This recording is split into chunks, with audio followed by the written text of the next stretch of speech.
Last time, Lester Eubanks was a dead man walking. He had been on death row just 3 days from execution. That's when the story took a jagged, real crazy turn. Rewarded for good behavior with a trip to the mall, he took his opening. He was outside the prison walls, unsupervised, and he walked away. I was just astounded that this could actually happen. It was Christmas in 1973, and Lester was free just days into a brand new life. I'm Sunny Hostin from ABC News. This is Have You Seen This Man?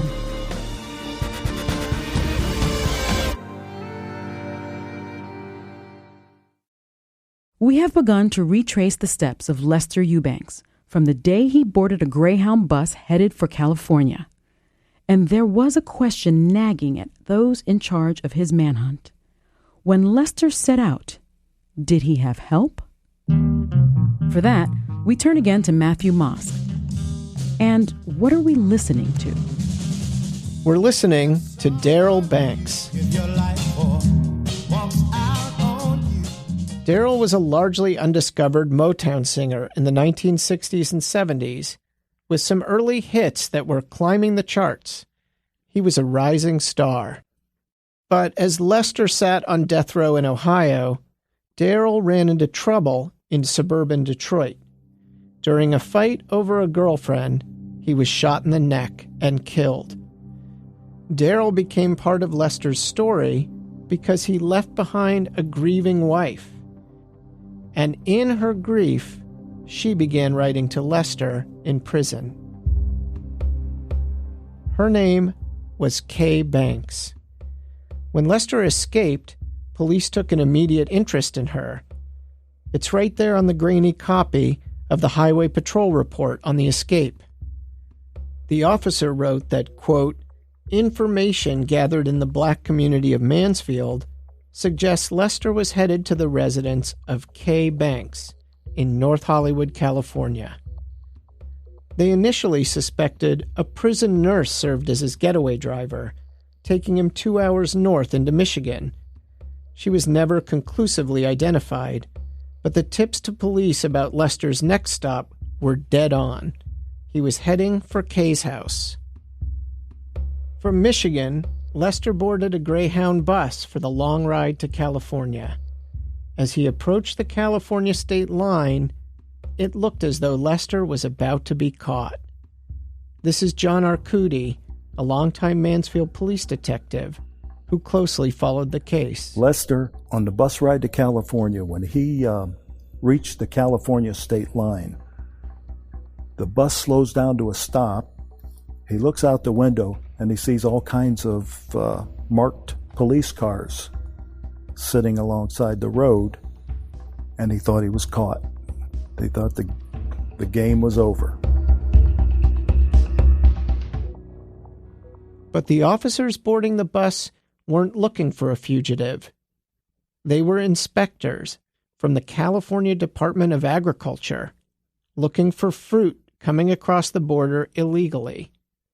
By the time they drove off, Lester had learned an important lesson. It just emboldened him to believe, I'll never be caught.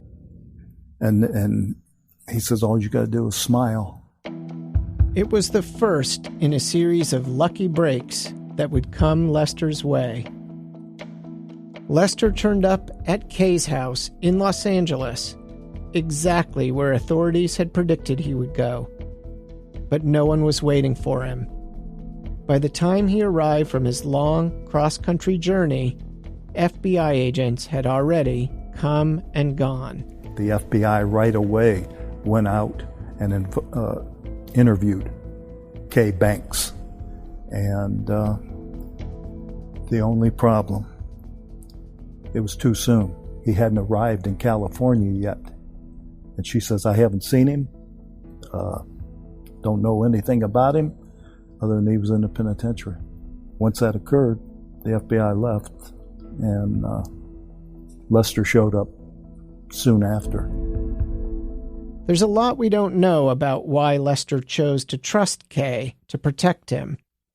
What we do know is that there was an important bond between Lester and Kay's late husband, the Motown singer Darrell Banks. His stage name was Banks. His real name was Eubanks. He was Lester's uncle. They were family.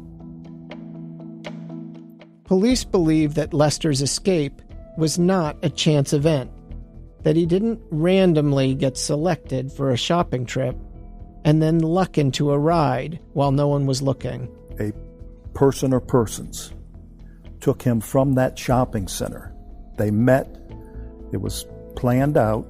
Arcudi believes the person who helped execute that plan would had to have known prison staff and may even have asked guards to put commendations in Lester's file. Someone helping Lester may have visited him to map out a plan, and this person would have had ties to whoever sheltered Lester after the escape. One person fits this description: Darrell Banks's brother and Lester's father, the Reverend Mose Eubanks. Mose Eubanks had 7 children, all of them with large, extended families. For the most part, they don't like to talk about Lester. One of Lester's cousins, a man named Dana Eubanks, is a former prison guard who, like Mose, joined the ministry.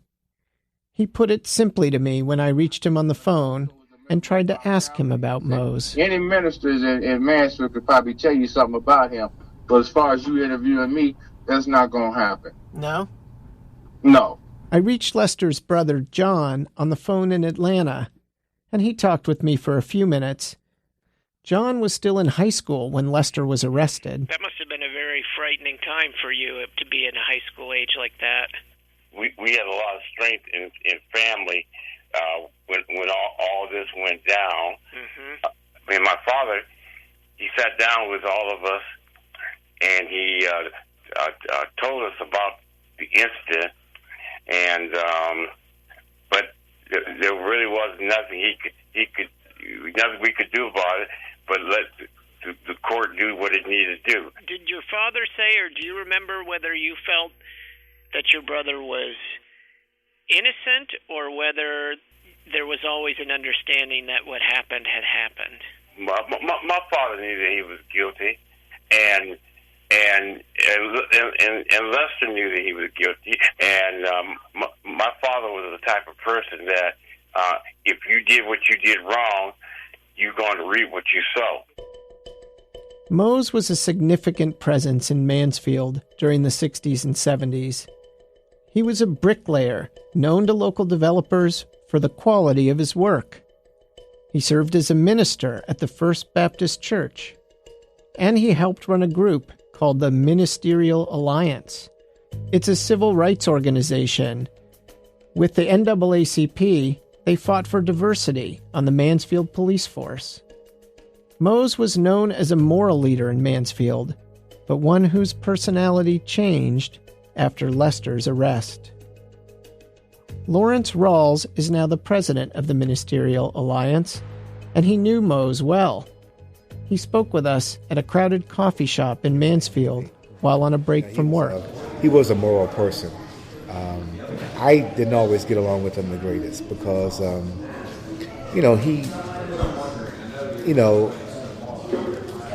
he was he could be very opinionated. But I mean, I could see how he could be considered a colorful character. But as I knew him, he was a pastor. He was a good man. He wasn't perfect, but he was a good man.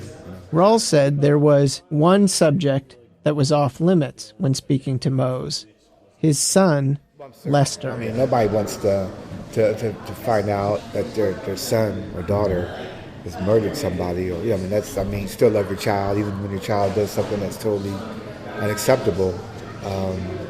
You still love them, you still forgive them. We heard about another side of Mose from Tom Brennan, who was a longtime reporter and eventually the editor of the local paper. Tom remembered how Mose would turn up at the newspaper offices anytime his reporters started making calls about Lester's case. Mose made it known he didn't like it. I won't say he was like screaming and yelling, but he was angry. He just didn't want anybody thinking about it. You know, my sense at the time was he just is afraid that they might catch him. You know, and I tell you, he had the largest hands, I think, of any man. He had just incredible size. And I think he was I want to say he worked in construction, like a bricklayer or something. He was a bricklayer. Yeah, because I remember when you'd shake hands with him, it felt like sandpaper when you shake the guy's hand. Mansfield police detectives long harbored suspicions that Mose had helped Lester get away. They knew Mose had visited Lester frequently, especially in the months leading up to the escape. Mose knew the prison. He was the founder of something called the Lifeline program. Lifeline brought inmates out into the community to attend church and do odd jobs around town.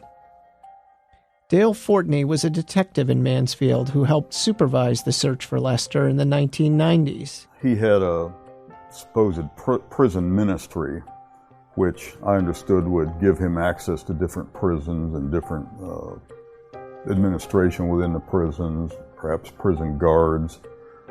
I can't say directly that I know that helped him, aid Lester in his escape, but somebody had to put him in a position that Lester went from death row to commuted to a life sentence to then a year or two later, now he's such an honor prisoner that he can be taken unescorted and left at a mall to go Christmas shopping. It's ridiculous. I mean, I think normal people can't comprehend that could actually happen. Whether Mose helped put Lester in that position is a question plenty of people have considered, but no one has been able to answer persuasively. Lawrence Rawls not only knew Mose, but also works in the Ohio prison system, and he told us even if Mose wanted to push for his son to gain privileges, that would have been tough. He could have lobbied for that, but I don't think he would have had any influence, because prison system is very, very structured, and no one person is going to talk the warden into doing something. I mean, that's not going to happen. I spoke with another man who had developed a close friendship with Mose, named James Banks. He's not related to the Eubanks family, but he came to know Mose through his work as a civil rights lawyer for the Ministerial Alliance. James led the charge when they sued the Mansfield Police Department for racial discrimination in their hiring decisions. Initially, he wasn't eager to talk, but eventually he invited me and my colleague Alex Hosenball into his living room. He sunk into an easy chair by the fireplace and reflected on Mose. Kind of a strange guy, and he had this, really, really good, nice man, sometimes he was mean-spirited with different people, but still, he was very close family-wise. Mm-hmm. He would be protective of family. Well, the one thing that has been speculated was that Mose exerted influence at the jail, that he had lobbied on Lester's behalf. You knew Mose, I don't know him. Yeah. I mean, does that sound plausible to you? Yes. But he would, because he would pick up prisoners on the weekend and take them to church on Sunday. Pick them up Sunday morning, take them to church, and then out to dinner, and then take them back to the jail. He called it... I asked James Banks